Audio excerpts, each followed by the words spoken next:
Ito na ang latest ng Mix Topics, mainit na showbiz ganap. Ito na mga kamix ang mainit-init na scoop ngayon. Takot nga ba mawalan ng career si Daniel Padilla noong nag-umpisa palang sila ni Catherine Bernardo?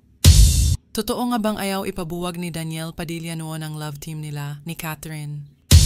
Hindi nga ba sumikat si Daniel kung hindi dahil sa love team nila ni Catherine? 1 month na pagkatapos ng announcement ng hiwalayang Katniel, hanggang ngayon ay usap-usapan pa rin sila sa social media. Tila mahirap pa rin para sa mga fans at mga nagmamahal sa Katniel na tanggapin ang kanilang paghihiwalay.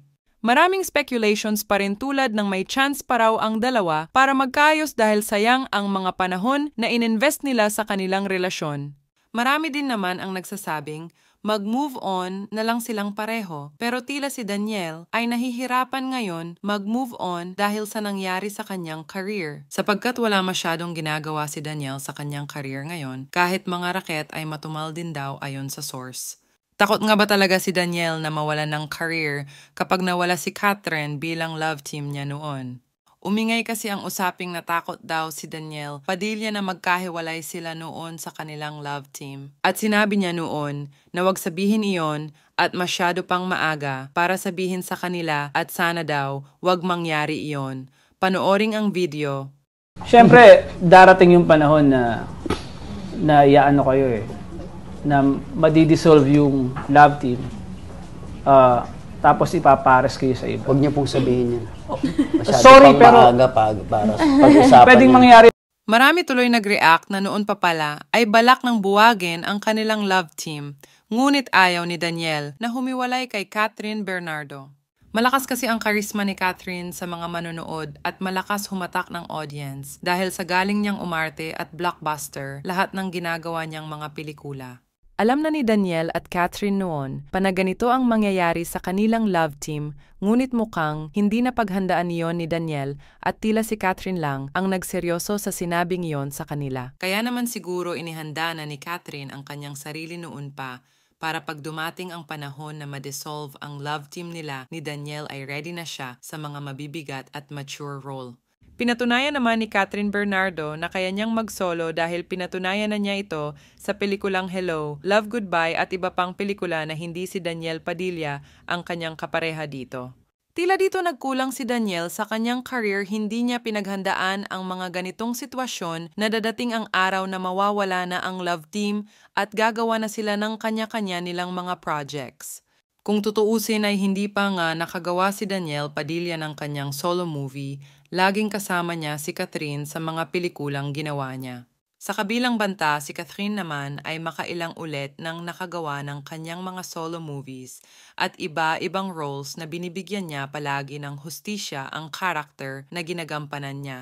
Sabi naman ng mga netizens ay sana naghanda si Daniel at pinagbuti pa ang sarili para sa kanyang career at sa mga gagawin niyang solo movies in the future. Pero tila iba daw ang inatupag ni DJ, tila naglaro muna daw ng apoy si DJ bago niya na-realize na wala na ang lahat sa kanya. Sana ay hindi daw siya nagpabaya noon at bago daw siya nag-move at nagdesisyon ay inisip niya daw sana ito ng maraming beses at i-consider and mga feelings ng mga taong nakapaligid sa kanya, lalo na kay Catherine at ang kanilang pamilya.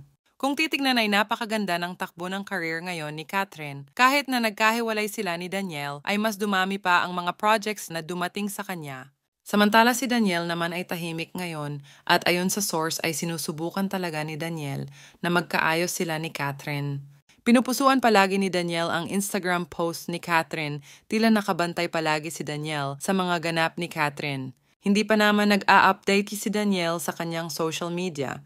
Kung sa bagay ay mukha naman naging maayos ang paghihiwalay ng Katniel. Hanggang ngayon si Daniel daw ay gumagawa pa rin ng paraan para magkaroon ulit siya ng chance sa dating kasintahan ngunit deadma na si Catherine sa kanya.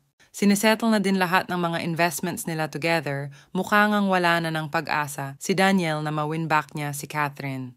Kung sana pinaghandaan na lang daw niya ang kanyang career at pinaghandaan kung ano ang gagawin niya pag hindi niya nakasama si Catherine going forward, siguro daw ay hindi ganun kalala ang bagsak ng career ni Daniel.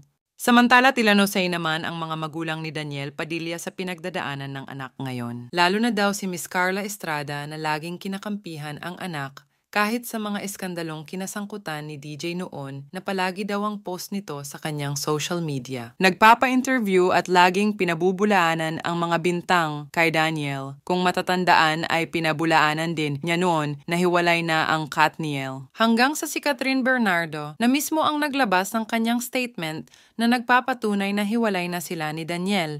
Mukhang mas pinili daw manahimik ang side ni Daniel dahil pumalpak daw si Daniel big time. Kaya naman no say sila ngayon at respeto na rin para kay Catherine at pamilya nito. Ano ang masasabi ninyo sa talakayang ito? Kung mayroon kayong kuro-kuro, please leave a comment in my comment section. At kung nagustuhan nyo naman ang video na ito, give me a thumbs up, pindutin ang notification bell para updated kayo sa mga bagong mixed topics at don't forget to subscribe. Thank you!